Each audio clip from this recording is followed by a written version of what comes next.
Días queridos, continuamos con vida y obra de Sigmund Freud. Estamos, no me acuerdo en qué capítulo, pero es la Asociación Psicoanalítica Internacional, segunda parte. A ver, nos habíamos quedado aquí, final de la página 76.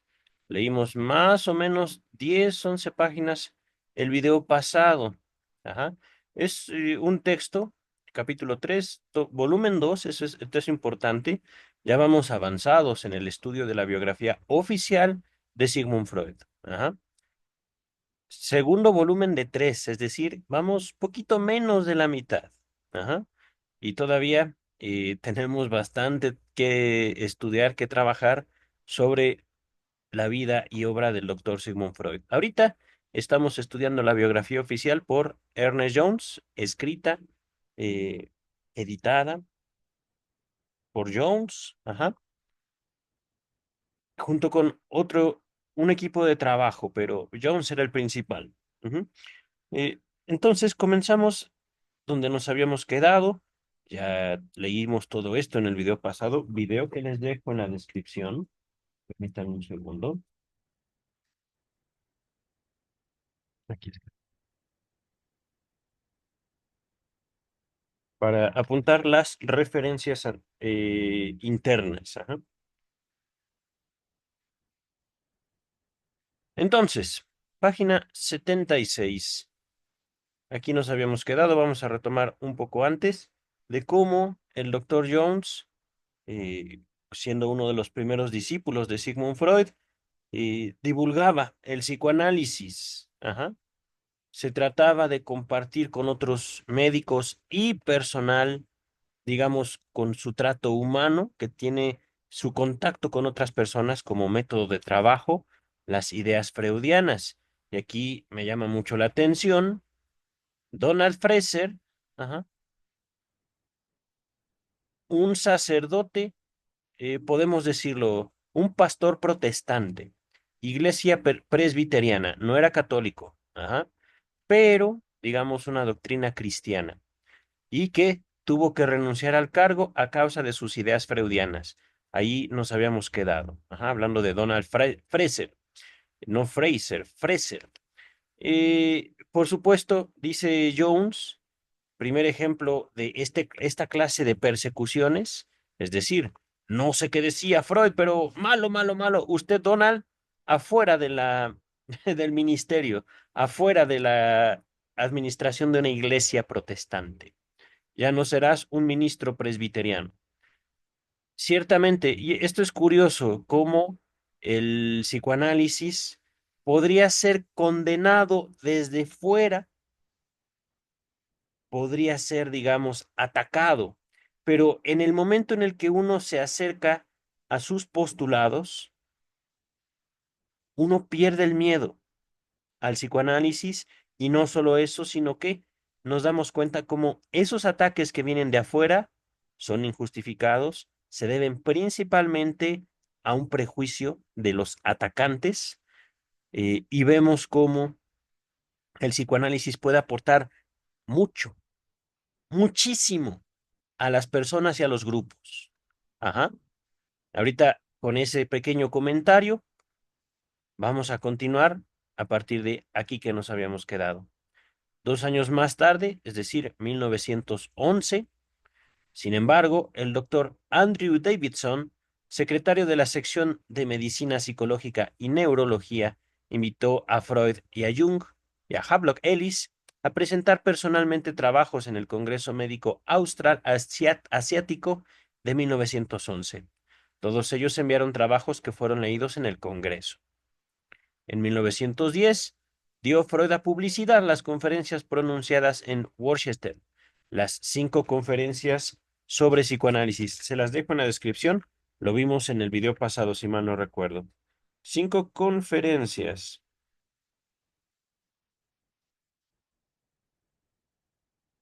El trabajo que había presentado en el Congreso de Nuremberg y cierto número de trabajos menores. Me parece que están en el volumen 10, 11. Eh, Creo haber borrado esa, digamos, tenía listas de reproducción a veces por volúmenes, pero las fui borrando y dejando nada más aquellos trabajos que requerían una continuidad. Ajá. Las 5 conferencias definitivamente tengo una lista de reproducción, pero no recuerdo tener, por ejemplo, todos los trabajos de 1910. Sería cuestión de revisarlos. Es decir, no como una lista de reproducción, pero sí completos ya estudiados, compartidos de esta manera. Ajá. Vamos a continuar. Publicó entonces, además de esto, 3 trabajos originales. Uno de ellos versaba sobre el sentido antitético de las palabras primitivas. Aquí, esta es, digamos, una variación de la traducción. Estoy citando la traducción por Luis Echeverry, derivada de... ¿quién tradujo? Era James Strachey, el traductor de estas obras. Ajá. Las ediciones Amorortu fueron escritas primero por Freud en alemán, James Strachey las traduce en inglés y Luis Echeverry las traduce al español. Pero esa sería como la traducción más popular dentro del mundo psicoanalítico. La segunda más popular, al menos en México, es la de Luis López Ballesteros. Si mal no recuerdo, fue hecha en España. Pero la de Luis Echeverry o la de mis ediciones Amorortu se llama El sentido antitético de las palabras primitivas. Ajá. Se los dejo en la descripción. Sentido antitético. Esto es curioso, cómo Freud se acerca al lenguaje. Dice Jones, un descubrimiento que le produjo gran placer por cuanto confirmaba lo que había observado años atrás acerca de un misterioso rasgo del inconsciente. Recuerden una cosa, chicas, chicos, el inconsciente se manifiesta principalmente en el lenguaje. Ajá. Es a través de el uso o la relación que cada ser humano tiene con el lenguaje, como podemos no solo observar, registrar, sino también intervenir en lo inconsciente. Ajá. Eso es hermoso ya cuando uno se da cuenta de esa clase de posibilidades humanas. Dice el texto. Otro trabajo fue uno de sus 3 ensayos sobre psicología de la vida erótica.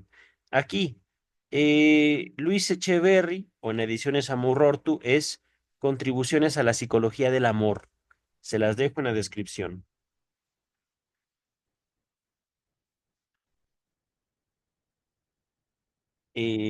Son 3 trabajos. Me acuerdo de El tabú de la virginidad. Me acuerdo de sobre la más generalizada degradación de la vida amorosa y no me acuerdo del otro. Son 3.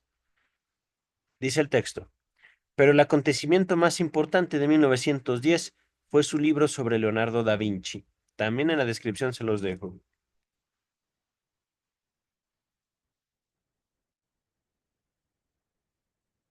Ese está bonito. Dice el texto, aquí no solo arrojó luz sobre el carácter íntimo de este gran hombre, con el conflicto entre las dos fuerzas impulsoras de su vida, sino que demostró la influencia que sobre su carácter habían tenido los acontecimientos de su más temprana infancia. No me acuerdo si es un recuerdo infantil de Leonardo da Vinci, creo que sí. Ya lo apunté, simplemente lo apunté como Da Vinci. Ya con eso es suficiente. Solo Freud hizo un trabajo sobre Leonardo da Vinci. Dice el texto.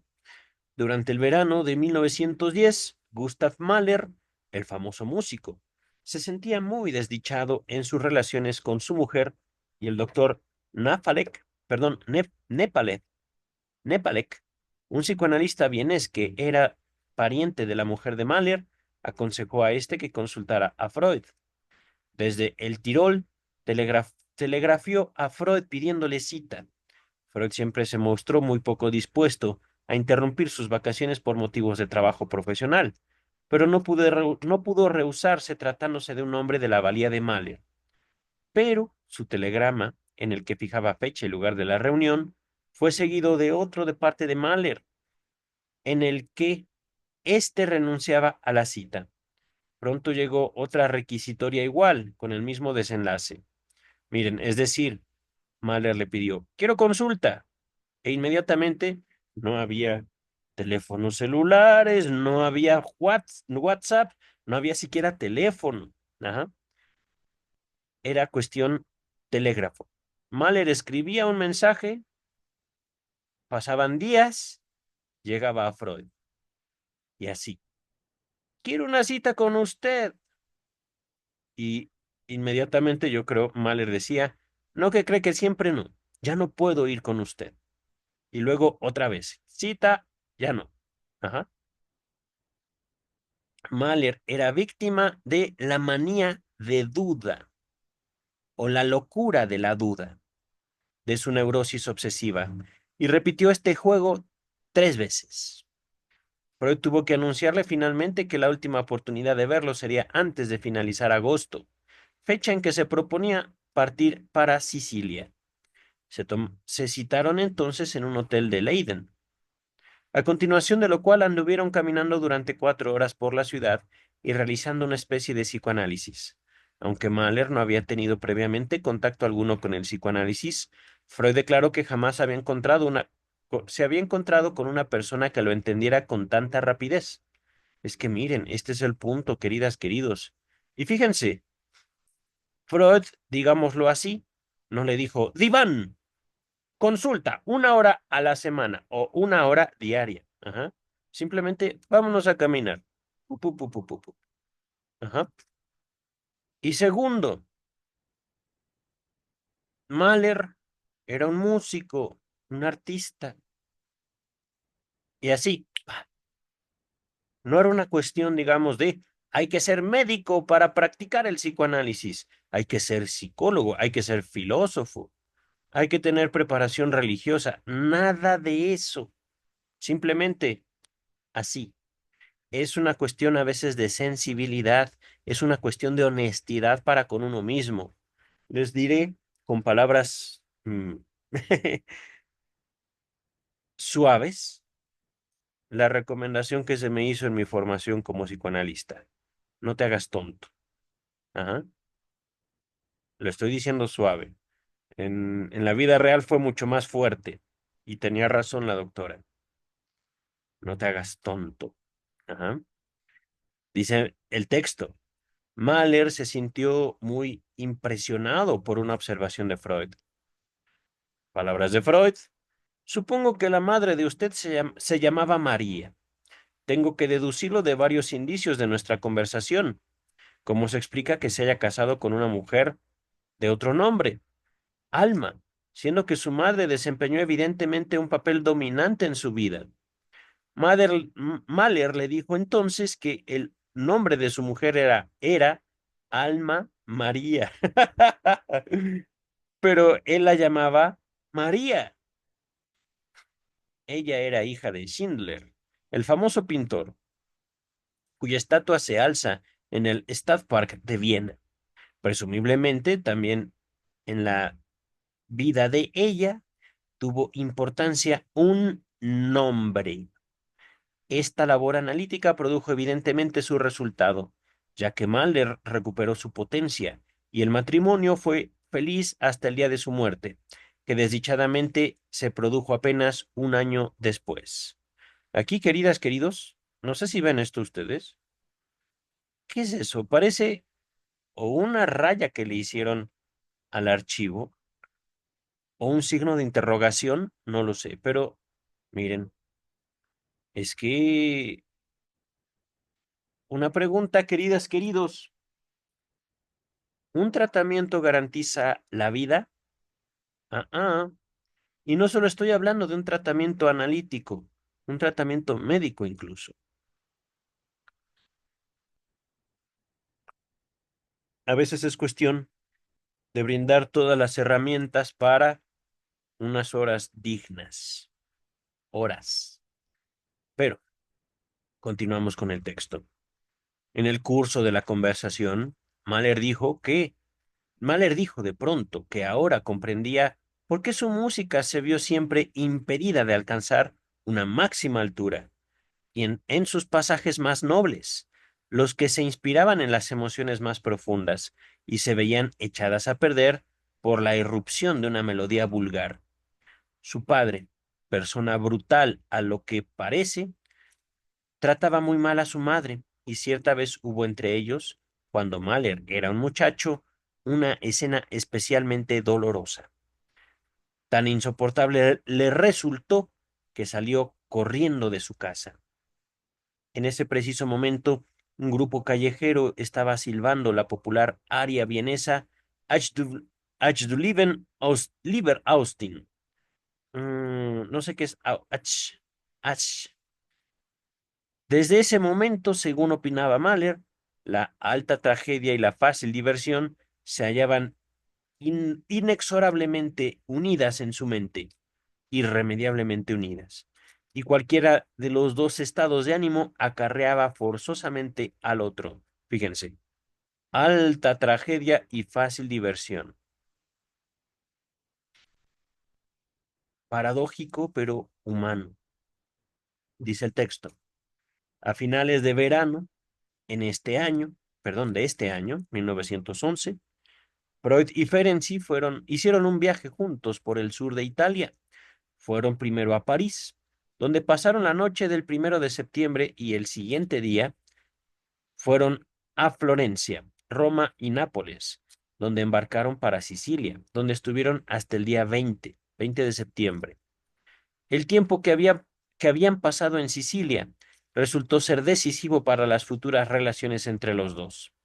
Dado que el vínculo entre ellos fue el más importante que Freud llegó a labrar en esta época de su vida, será necesario mencionar brevemente cómo comenzaron las dificultades.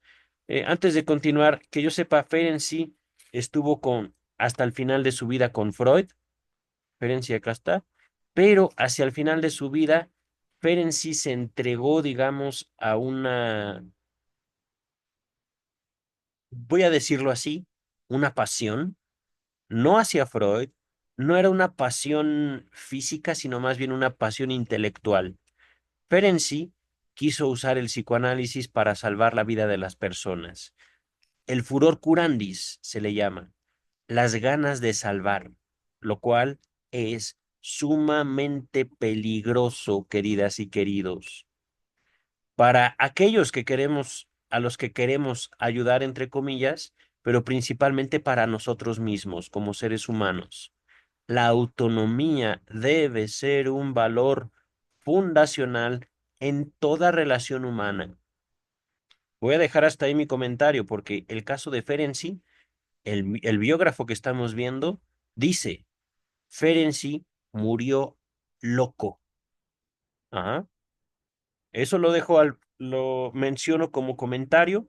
Está en el primer capítulo de este libro que estamos abordando, que se los dejo en la descripción. Creo que es el primer capítulo o la introducción. El primer video que tengo de vida y obra de Sigmund Freud por Ernest Jones. Dice Jones, Ferenczi murió loco. Dice el texto. Lo que ocurrió en realidad en Sicilia fue simplemente que Ferenczi se mostraba inhibido, malhumorado y poco responsable en cuanto a los pequeños problemas diarios del viaje. Freud describió la actitud de su amigo como de tímida admiración y callada oposición. Pero detrás de estas manifestaciones se escondían graves perturbaciones en lo profundo de su personalidad. Por lo que yo supe, a través de mis conversaciones íntimas con él, se hallaba acosado por una ansia insaciable y desmedida de amor de parte de su padre y de su sustituto, querido Jones. Es que miren, Ferenczi tenía un padre, pero también tenía una figura paterna, muy, muy poderosa y muy cercana. Ajá. Ferenczi y Freud. Ay, ¿cómo le hago? Ferenczi y Freud. Uh, es que estoy viéndome como en un espejo y creo que en el espejo sería más natural. Ferenczi, Freud, Freud. Bueno, ya, así lo dejo.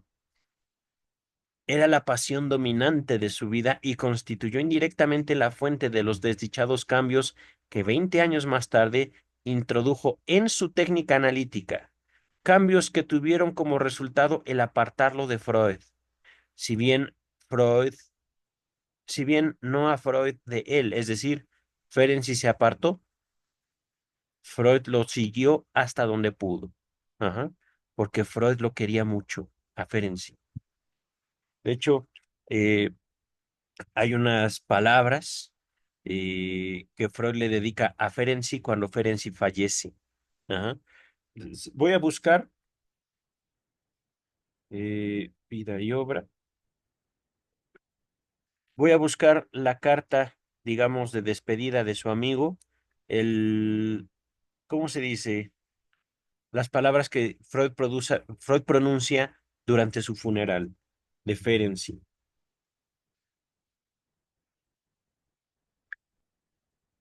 No me acuerdo, es la carta mortuoria, no, no me acuerdo cómo se llama.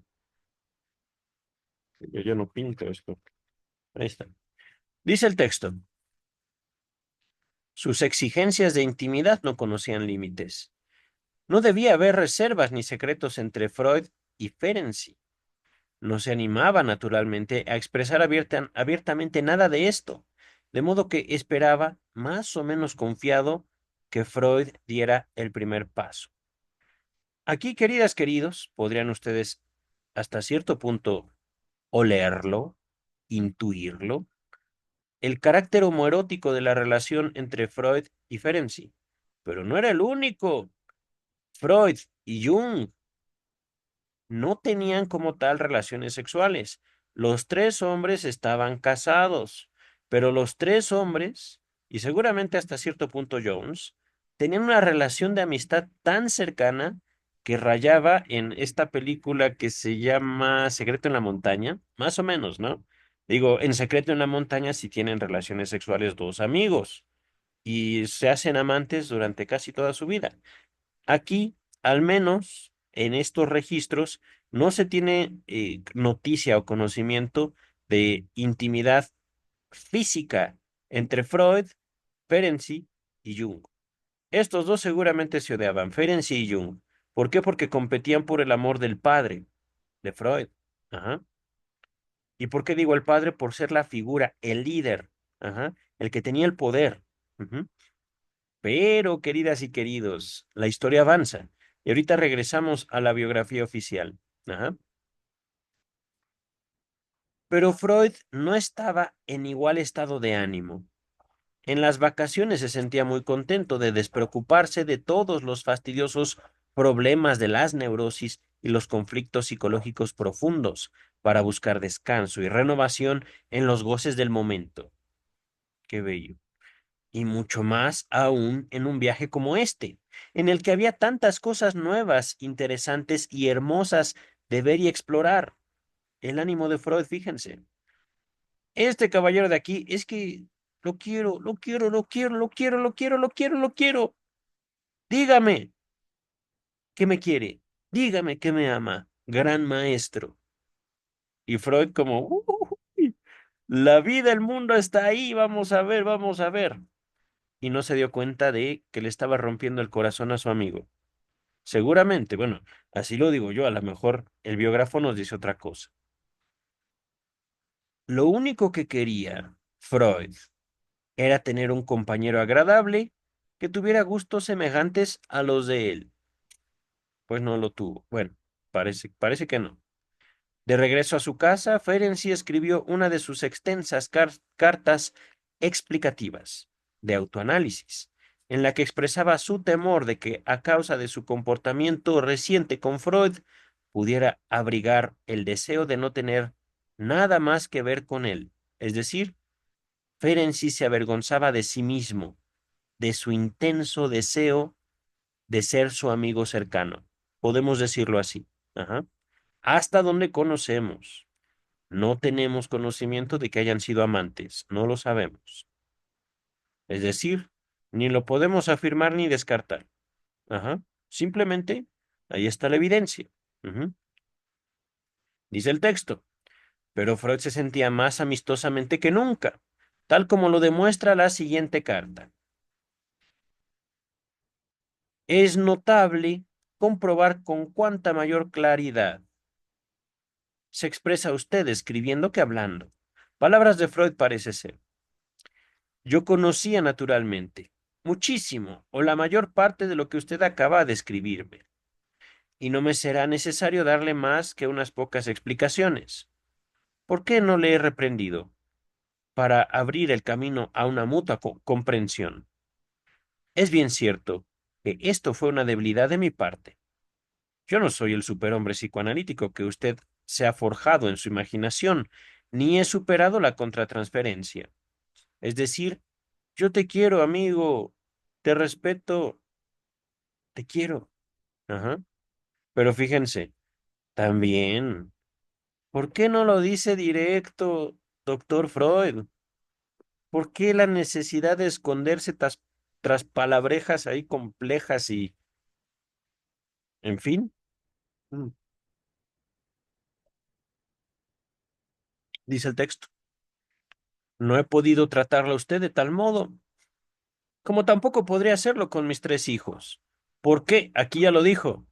Los quiero demasiado y me sentiría afligido por ellos. Pero fíjense, aquí le dice, te quiero como a mis hijos. Ahí está, la satisfacción del amor que buscaba Ferenczi, al parecer. Pero, queridas, queridos, ¿hasta qué punto había un erotismo homosexual en Ferenczi? Y Freud no lo estaba atendiendo. Ajá. No era una cuestión de decir, a ver, Ferenczi, véngase para acá. No, no, sino simplemente un trato tierno, una especie, digamos, no de apertura a un contacto físico de carácter completamente homosexual, sino más bien hacerlo sentirse cómodo con él mismo, no con él. Al fin y al cabo, Ferenczi tenía que ver con Ferenczi. Ferenczi iba a sostener a Ferenczi. Y por supuesto, Freud a Freud. Ese es, digamos, una ética psicoanalítica importantísima. Autonomía. Pero, dice el texto, usted no solo ha advertido, dice Freud a Ferenczi, sino que ha comprendido también que yo ya no siento necesidad alguna de poner completamente al desnudo mi personalidad. Y ha comprendido también cuál es el hecho traumático en que se origina esta actitud. Este canijo de aquí, Jung, ¿verdad, doctor Freud? Dice el texto. Después del caso de Fliess, Wilhelm Fliess, otro hombre que ahorita no aparece en esta foto, pero que fue un amigo cercanísimo a Freud. Repito, después del caso de Fliess, en cuya superación me ha visto usted recientemente ocupado, aquella necesidad se ha extinguido. Una parte de la catexis homosexual ha sido retirada y empleada en el ensanchamiento de mi propio yo. Ok, ok, ok. Catexis homosexual. El deseo de agradar a otro hombre y un deseo que viene de un hombre. Ajá.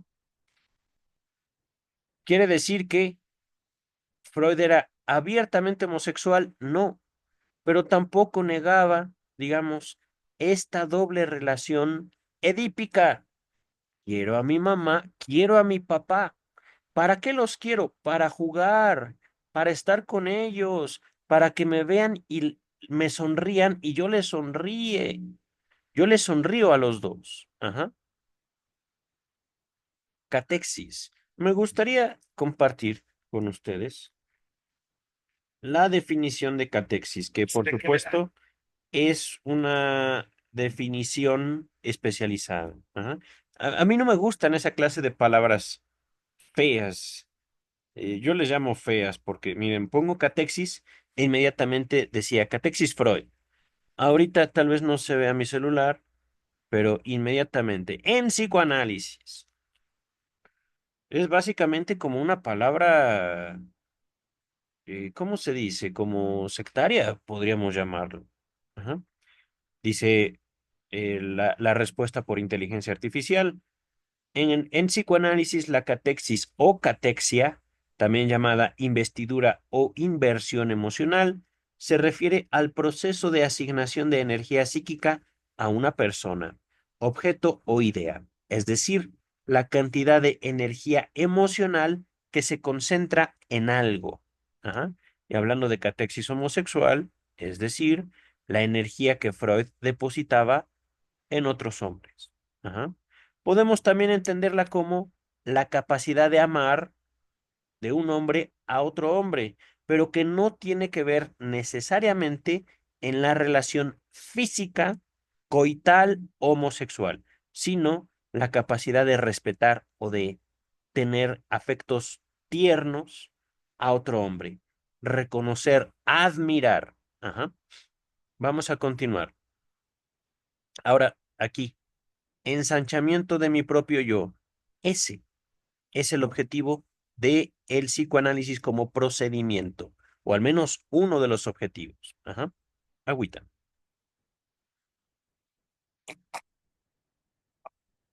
Hablando del ensanchamiento del yo, hace poquito estaba pensando cuando Freud va con Jung y creo que iba Jones, creo que era esta fotografía, iban todos ellos a la Universidad de Worcester en Alabama, no sé, en Estados Unidos, Mississippi, no me acuerdo bien, pero era en Estados Unidos. Freud le dice a Jung, estos no saben que les traemos la peste. Podemos decir que el psicoanálisis es como tomar veneno, pero en dosis minúsculas.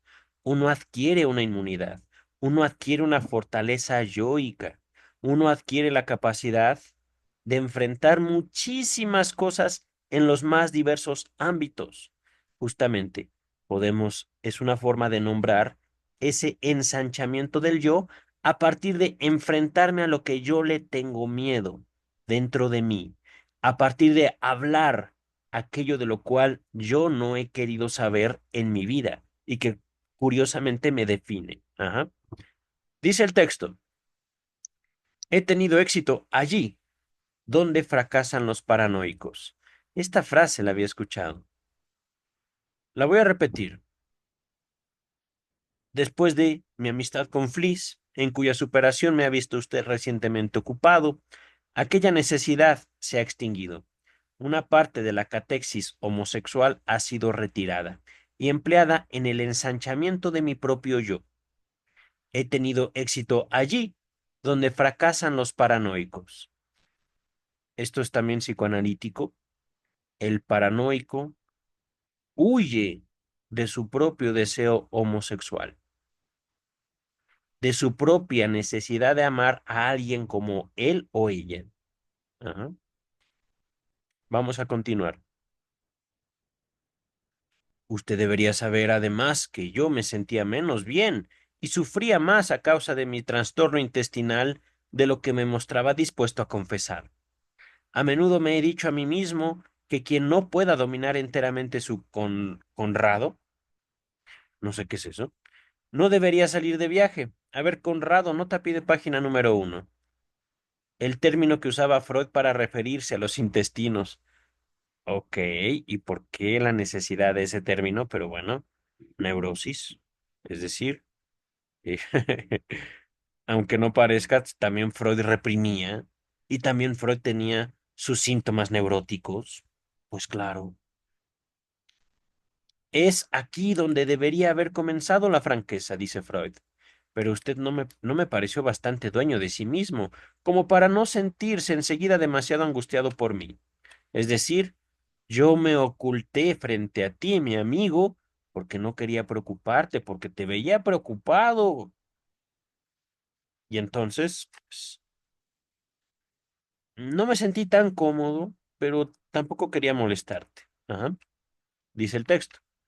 En cuanto a las molestias que pudo usted haberme causado, incluyendo entre ellas cierto grado de resistencia pasiva, ocurrirá con ellas lo que sucede con los recuerdos del viaje en general.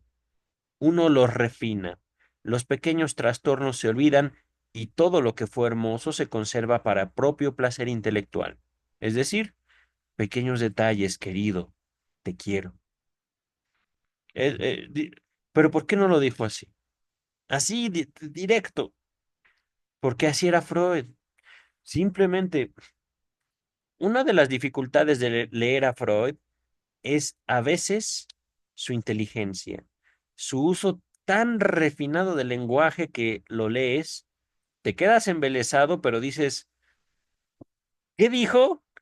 Por eso, digamos, mi labor de leer a Freud a detalle, con calma, y por supuesto, buscando seguirle el hilo de pensamiento que no siempre es fácil, especialmente cuando en un solo texto va en alemán, traducido al español, ¿no? Pum, pum, pum, pum, pum, mete latín, después mete francés, adelante regresa al alemán, lo combina con español y cierra con inglés.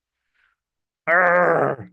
En esos casos, en esos textos, digo, maldita sea, pero con paciencia, con detalle, con estudio, todo se puede aclarar, ¿vale? Ahora sí, regresamos al texto, continuamos con la carta de amor entre estos dos amigos. ¿Dónde está? Entre este amigo y este amigo de acá. Dice el texto. En cuanto a la suposición que usted hacía acerca de grandes secretos míos, que usted sentía gran curiosidad por conocer, era fácil de ver, incluso factible de reconocer como infantil. Así como le he referido todo en cuanto a materia científica, es muy poco lo que le he ocultado en lo personal. El incidente National Gissen o Gesen fue, según creo, bastante indiscreto. ¿A qué se refiere esto? No lo sé. A ver, una jocosa alusión a su afición, perdón, a adquirir antigüedades. A Freud le gustaba coleccionar antigüedades. Ajá. Pero bueno, ok. Mis sueños en esa época estaban enteramente ocupados, como ya más o menos le sugerí, con el asunto de Wilhelm Fliess, su gran amigo, un otorrinolaringólogo que de hecho le brindó muchas ideas que Freud usaría después en el psicoanálisis, ajá, que por su índole misma difícilmente habría de suscitar su simpatía. Es decir, amigo, te cuidé de mí, y en lo que respecta a mí, no te preocupes, te quiero. Ajá. De esta manera, viéndolo todo más detenidamente, las cosas que faltaba explicar entre nosotros no son tantas como quizá usted creyó. Más bien prefiero llamar su atención sobre las cosas del presente. Dice el biógrafo, la genialidad y el tacto demostrados por Freud en su trato con Ferenczi y el gran cariño que sentía por éste lograron conservar por muchos años esta valiosa amistad hasta que, mucho después de este episodio, se inició la quiebra de la estabilidad mental de Ferenczi. Mucho después, 20 años creo. Este fue el año de la ruptura con Alfred Adler. Ahorita estoy leyendo también el apellido con el nombre. Penoso episodio que será descrito en otro capítulo. Fue la preocupación dominante de Freud en ese año y causa de una gran aflicción, gran dolor. Ajá. Otros rasgos característicos de ese año fueron su constante amistad con Jung y su contacto más íntimo con Putnam. El Congreso Internacional de Weimar, en septiembre, fue uno de los que tuvieron más éxito. El psicoanálisis siguió reclutando amigos y adversarios en diversos países. Freud fundó una nueva revista, Imago. No tuvo vacaciones prolongadas ese año, de modo que no se alejó de la familia. Escribió muy poco en 1911. ¡Ay, pero en 1913 y 14! Uy, no, no, no. Ahorita voy a dejarlo así. Dice el texto. Freud mismo tuvo, en esa época, una curiosa experiencia que bien pudo haber tenido un desenlace fatal. Hacía un mes que estaba sufriendo una ofuscación mental que iba en constante aumento y que le producía dolores de cabeza sumamente intensos noche tras noche. Finalmente se descubrió una pérdida en la cañería de gas. ¡Wow! Una fuga de gas. En la unión con el tubo de goma que alimentaba su lámpara. Es que miren, ni siquiera había luz eléctrica. Eran otros tiempos. Ajá. Tenía una lámpara de gas que le permitía alumbrar su cuarto de noche, a causa de lo cual había estado inhalando gas todas las noches durante varias horas. El humo del cigarro le impidió apercibirse de ello. ¡Au! Casi explotaba el doctor Freud.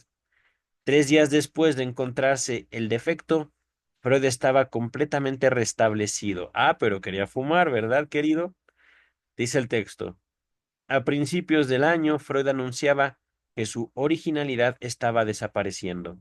No es cierto. Bueno, pero así decía. La observación es interesante, ya que esto era apenas unos meses antes de escribir uno de sus trabajos más originales sobre psicología de la religión. Tótem y tabú. Ya estaba yo pensando en ese trabajo. En agosto tuvo que reconocer que, a pesar de las vacaciones, todo él, todo Sigmund Freud era tótem y tabú. Eso es bellísimo.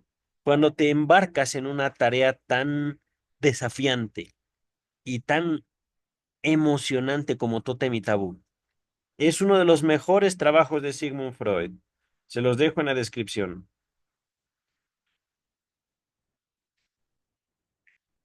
El acontecimiento más destacado del año fue el Congreso de Weimar.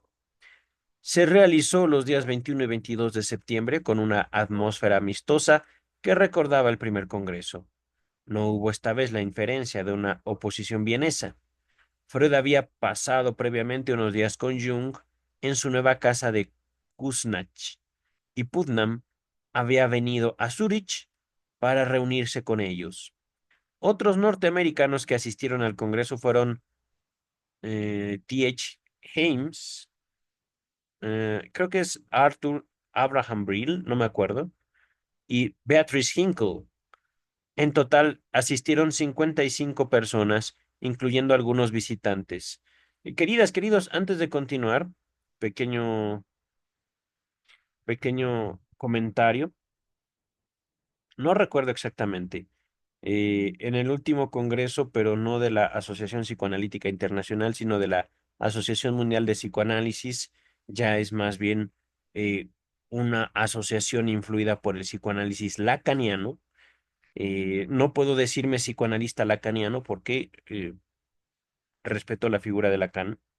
No creo que a Lacan le hubiera gustado que alguien se llamara a sí mismo lacaniano, pero tengo influencia de Lacan.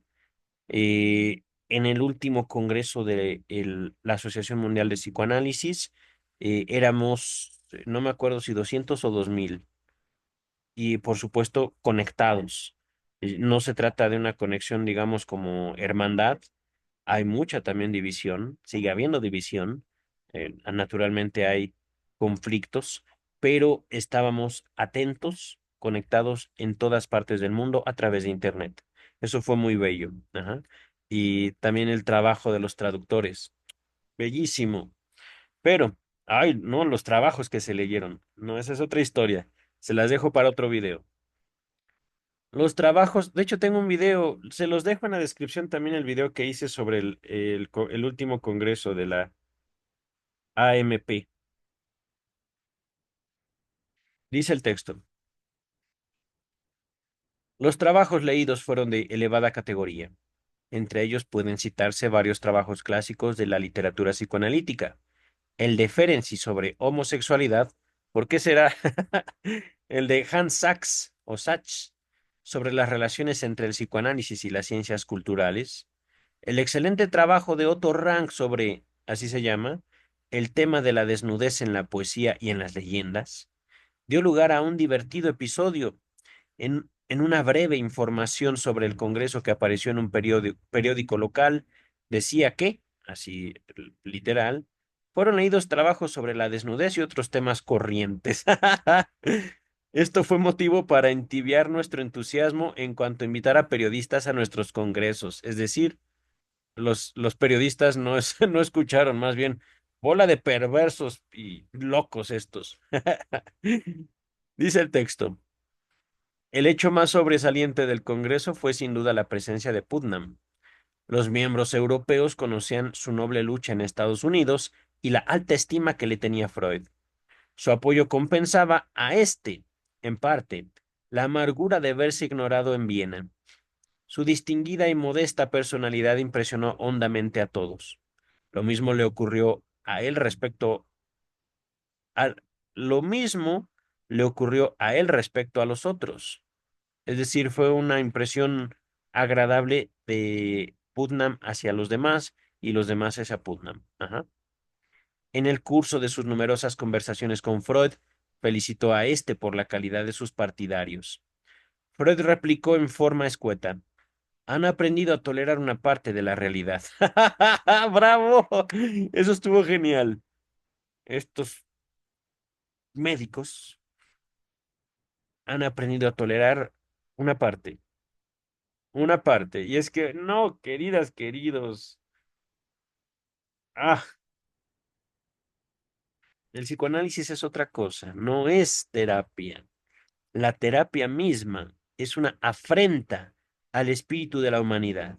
Lo voy a decir así y voy a dejar mi comentario hasta ahí porque básicamente mi canal es psicoanálisis, no es psicoterapia, pero esto no es una pérdida para el psicoanálisis, sino más bien la autonomía, la libertad, el poder, la identidad. Ajá. Ahí dejo mi comentario, vamos a continuar. Putnam abrió el Congreso con un trabajo sobre la importancia de la filosofía para el desarrollo futuro del psicoanálisis. ¡Bravo! Que dio lugar más tarde a cierta discusión en el Central Blatt, otra revista de psicoanálisis de Sigmund Freud. Ajá. Su ardiente alegato en favor de la introducción de la filosofía, si bien solamente de la filosofía hegeliana que él profesaba, que Putnam profesaba, en el psicoanálisis no encontró mucho éxito.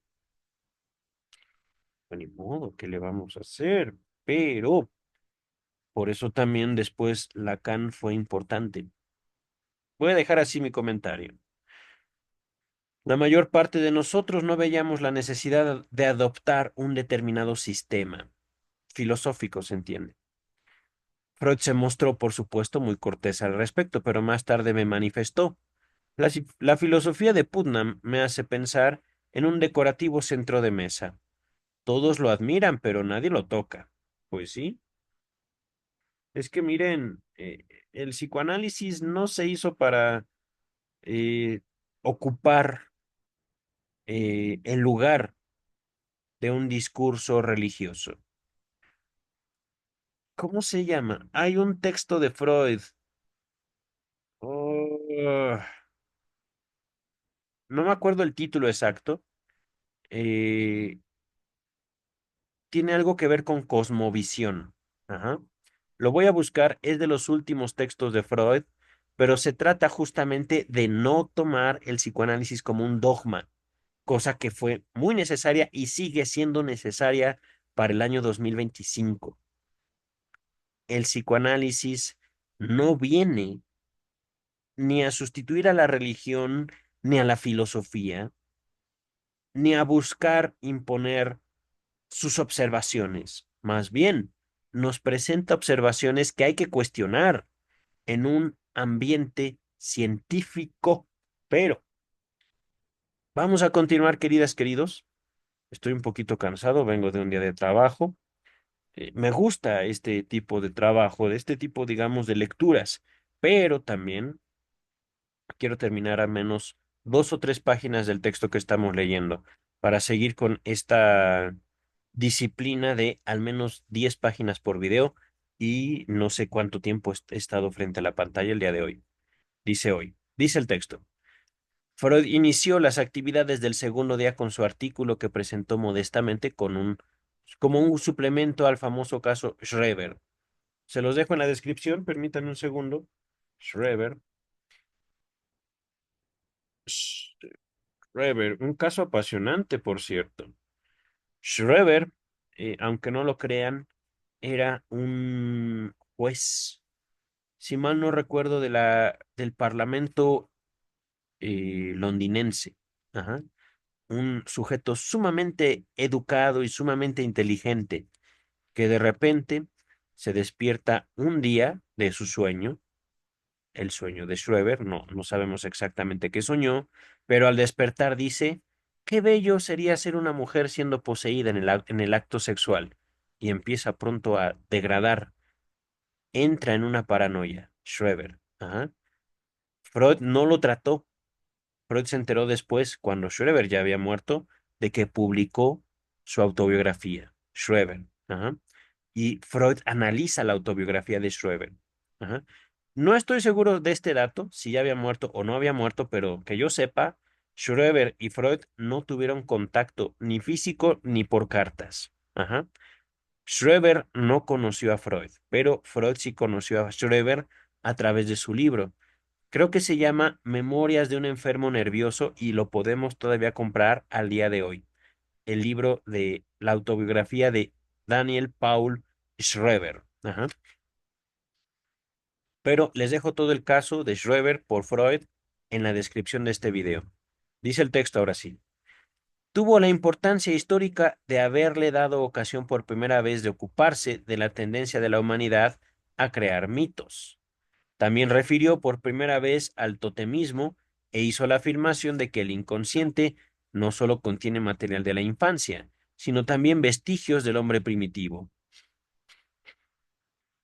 Freud y Jung se encontraban todavía en los mejores términos. Recuerdo que alguien se atrevió a decir que los chistes de Jung eran bastante vulgares, a lo que Freud replicó en forma tajante. Es una vulgaridad saludable. Ay, sí, vean, vean, queriendo defender a su amiguito que luego resultó con el alma de Judas, este maldito Jung. Pero bueno, yo ya tengo el beneficio de la historia. Freud no. Freud más bien tenía el maleficio del amor hacia Jung. Jung y Ferenc, sí, bueno, amigos. Ajá. Dice el texto. Durante nuestra estancia en Weimar, Otto Sachs, no, así era Otto Sachs, Franz Sachs, no me acuerdo. Sachs y yo aprovechamos la oportunidad de visitar a la hermana y biógrafa de Nietzsche, Frau Elisabeth Nietzsche de Forster. Sachs le habló del Congreso y le refirió a la semejanza entre algunas ideas de Freud y las de su famoso hermano. Es decir, y esto es curioso, pareciera a veces que Freud se inspiró en Nietzsche. Ajá, parecería. Nota número uno. Entre los miembros del Congreso de este año estaba Andreas Salomé, la gran amiga de Nietzsche y más tarde gran amiga de Freud. Cierto. Lou Andreas Salomé, dice el texto. En su informe administrativo al Congreso nos hizo saber Jung que la Asociación Internacional contaba ahora con 106 miembros. En Estados Unidos no era poco lo que se estaba haciendo. Freud me había estado insistiendo en la necesidad de crear una rama norteamericana de la Asociación Internacional, de modo que me ocupé del asunto con Brill y con Putnam. Este último aceptó ocupar la presidencia si yo iba a ser el secretario. Mi plan era que el nuevo organismo incluyera a los analistas de todo el país y que las sociedades locales que se formaron posteriormente, con el propósito de realizar reuniones más frecuentes, se transformaran en ramas de la asociación matriz. Les recuerdo que estas palabras son de Ernest Jones, este caballero de aquí. Ajá, dice el texto. Pero este plan tardó más de 20 años en ser finalmente aceptado, a causa de que Brill, este caballero de acá, a despecho de la presión ejercida por Freud, estaba ansioso de conseguir para la sociedad que se proponía fundar en Nueva York el prestigio de ser una rama directa de la Asociación Internacional. Tal vez no le agradaba la idea de que su sociedad fuera de algún modo subordinada a la mía. Pues eso tiene sentido. Nuestra divergencia se planteó en el más amistoso de los tonos. Brill creó la Sociedad de Nueva York en el 12 de febrero de 1921, con 20 miembros, e inmediatamente esta entidad se acogió a las leyes estatales. Él ocupó el cargo de presidente. Onuf fue designado vicepresidente y Frink secretario. Oberdorf fue el último sobreviviente de los miembros fundadores que continuaron actuando en el psicoanálisis. Vamos a terminar. Yo creo que ay caramba. Vamos a dejar hasta acá la 88, ¿vale? ¿Dónde me quedé? Aquí.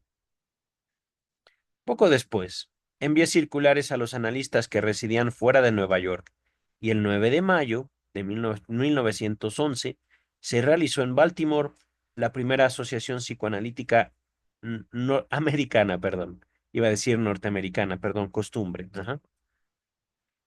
Dice el texto. Asistieron 8 personas. Tragan Burrow, de Baltimore, Ralph Hamill, de Chicago, J.T. McCurdy, de Baltimore, Adolf Meyer, de Baltimore, Putnam, de Boston,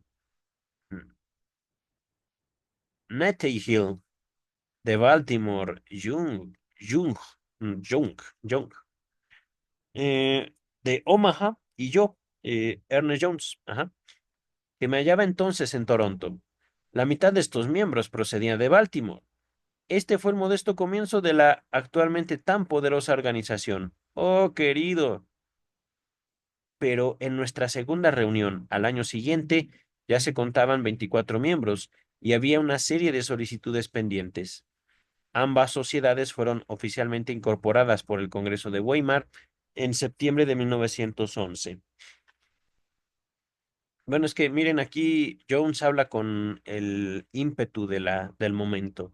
Debió haber sido hermoso para él esa organización. Ver, digamos, los frutos del trabajo. Ahora sí, de Inglaterra seguían llegando pocas noticias. A comienzos del año, Freud había sido designado miembro honorario de la Society for Physical Research. Investigación médica, me parece. Ajá. Sociedad de la Investigación Médica. Y un año después envió un artículo sumamente conciso para un número especial dedicado a la psicología médica. Antes de continuar, Freud llamó a esto el primer signo de interés de la vieja y querida Inglaterra. Ahora sí continuamos. Cuando le hice conocer mi intención de regresar de Canadá a Inglaterra, me escribió: Usted conquistó América, por así decir, en solo 2 años, y no me siento seguro respecto al curso que tomarán las cosas cuando usted se vaya. Pero estoy contento de que vuelva a Inglaterra, ya que confío que usted hará lo mismo por su patria, que, dicho sea de paso, se ha hecho terreno más fértil desde la época en que usted se fue. He tenido que rechazar no menos de 3 ofrecimientos de parte de traductores ingleses de hacer la versión de la interpretación de los sueños, esperando, como usted sabe, que pronto la ha de ser Brill, este caballero de acá. Tuve que contestar cartas provenientes de ciudades como Bradford, y hubo un médico, por lo menos Osler, que me envió un paciente, el cual se encuentra todavía en tratamiento con Feder. Antes de continuar sobre Osler. Ajá, nota número 2. Sir William Osler, a la sazón profesor de medicina en Oxford, es decir, en ese momento, 1911 aproximadamente. Continúa Freud, me parece. Su tarea puede resultar, por lo tanto, menos dura de lo que usted parece creer. Y por otra parte, Brain, la famosa revista de neurología, dedicó un número especial al tema de la histeria, en el que apareció un magistral ensayo de Bernard Hart sobre el concepto de la histeria en Freud, con una lista bibliográfica compuesta de 280 y unas referencias a la literatura psicoanalítica. Más tarde, M.D. Meyer, no, perdón, M.D. Eder, leyó un trabajo en la sección neurológica de la British Medical Association el 28 de julio de 1911. Se trataba del primer relato que se publicaba en Inglaterra sobre el análisis de un paciente, pero de ningún modo el primer tratamiento realizado en dicho país. El auditorio estaba formado por 8 personas que abandonaron la sala cuando Eder llegó a la etiología sexual. Es que miren esto. ¿Por qué, queridas, queridos?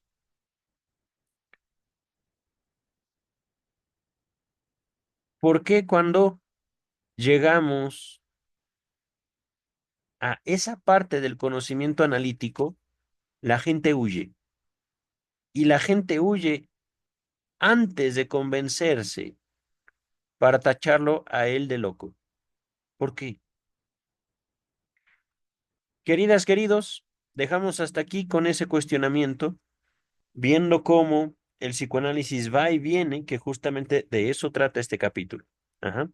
Estamos ahorita en la página 88. Yo recuerdo que finalizaba en la ciento y algo.